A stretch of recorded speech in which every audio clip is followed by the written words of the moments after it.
প্রয়াত নায়ক সালমান শাহ 35 মিলিমিটারের রঙিন সিনেমার পর্দার বাইরেও যিনি ছিলেন অসাধারণ একজন মানুষ। নিজের ব্যবহার শৈলীতে যে কাউকে খুব সহজেই বন্ধু বানিয়ে নিতেন। সে মানুষটির চলে যাওয়া আজও মেনে নিতে পারেননি কোটি সালমান ভক্ত। স্মৃতিচারণে এখনও চোখ ভেজে ওঠে সহকর্মীদের। এখনো আমার কাছে মনে হয় না যে সালমান নেই।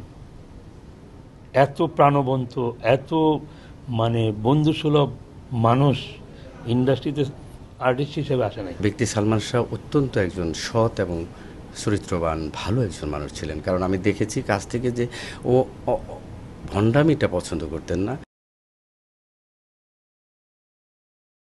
এদিকে সালমানের মা নীলা চৌধুরীর দাবি, সালমানের মৃত্যুর পরপরই তার ঘরে যেসব আলামত পাওয়া গেছে তাতে প্রমাণ হয় সালমান শাহকে হত্যা করা হয়েছে।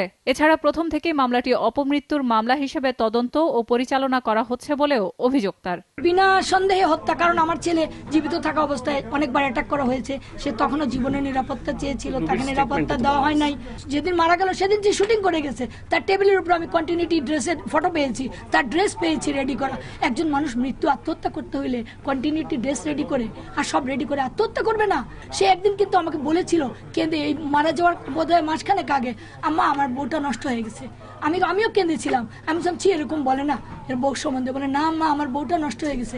আমি রাগ করে বলেছিলাম তাহলে ছেড়ে দে, না আম্মা ও এমনি ছুটে যাবে। ডিভোর্স কিন্তু করেছিল 3rd টাইম, 3 বার সে ডিভোর্স করেছে, তার মা ঘরে নিয়ে দিয়েছেন এবং 3rd টাইম ডিভোর্সের পরে তাকে রাত্রে খুন করে ফেলা হয়েছে। এদিকে এই মামলার আইনজীবী জানান, রহস্যে ঘেরা এই মামলায় আসামিদের জিজ্ঞাসাবাদ করা হয়নি আজও।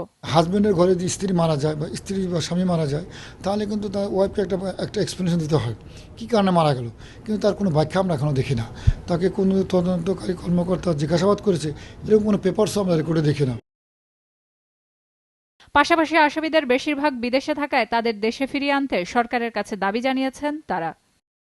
সেলিয়া সুলতানা, সময় সংবাদ, ঢাকা।